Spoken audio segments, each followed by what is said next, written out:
right, traders, repetition is king. The proper repetition on the proper thing is king. So I'm gonna show you how you can get a great R&R off of a great move. So I went to CAD Swiss franc, and obviously this is a New York pair, but the Swiss francs makes it so hard to trade it sometimes. But we're gonna come over here to the hour, and as you can see on the hour, we have a rally, base, rally, demand.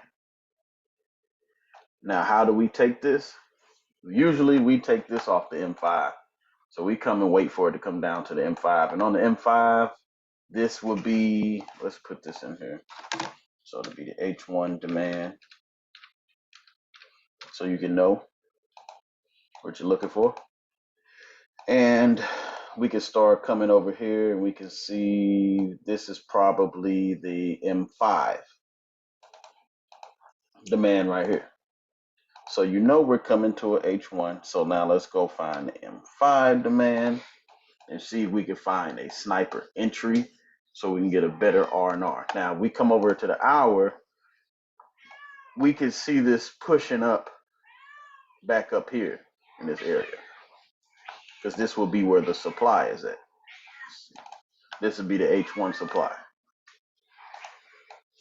So let's put that in as H1 supply, right? So that's the move we want from here back up to the supply, or I mean, it all depends on your risk to reward, what you're trying to do. But for the sake of this video, H1 demand to H1 supply usually works out pretty well. So we're on the 5, and we're on the 5, and let's look for our entry. So it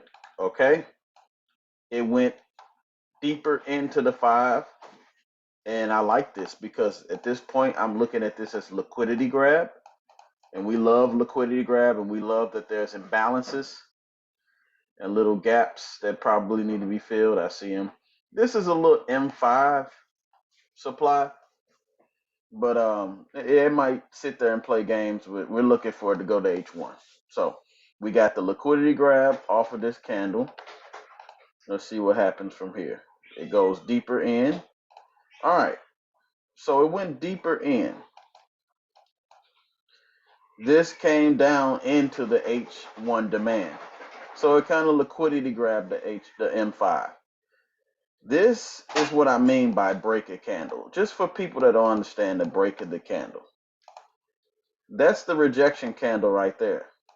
So once it breaks, which means once it goes past there, that's your entry. Your entry will be right there at the break of that candle. Okay? Now, you can put it right there on the low if you want to, or you can put it right here at the zone. Sometimes you can get away with putting it right there. So we can target right there. Now look at that. That's a 1.78 R. Let's see what happens. And these, even if you get tagged out, you can always get back in. So we can get, because let's say you just risk it 1% and you try to get 8%. Oh, excuse me. This would be a really good move for you. So let's see what happens.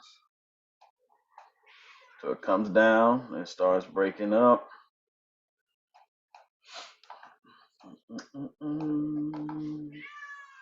Yeah, at that point, that's break of structure. There's an M5 right there.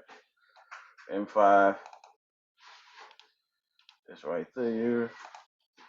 And see, it comes right back to the M5, and you could have got another position right there. And once it breaks structure again, which this is the break of structure again. So we're breaking to the upside. That's a little baby zone right there. I don't even know if we'll get past that. And it didn't. One more, we got another breaker structure right there. This becomes a zone. See how it respects?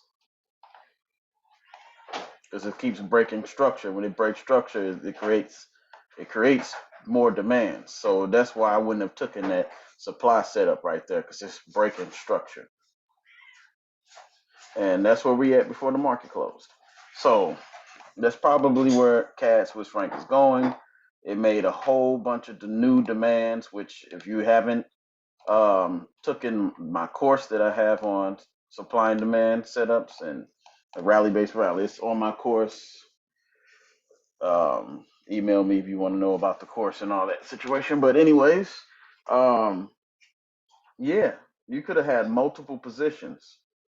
When it came back here, another position, another, because you know where it's going, and it never came back down there. So you got a beautiful 8.78. One, if this was 1% and it came up here, you'd pass a prop firm instead of just putting it down here and only getting a 3-to-1.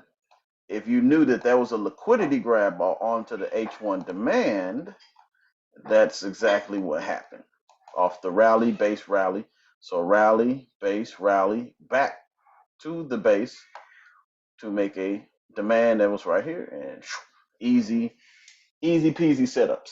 Now, the more you do these things, this is why I keep making these videos. Repetition is king. Looking at the right information repetitively will burn into your subconscious mind what you need to see in the market.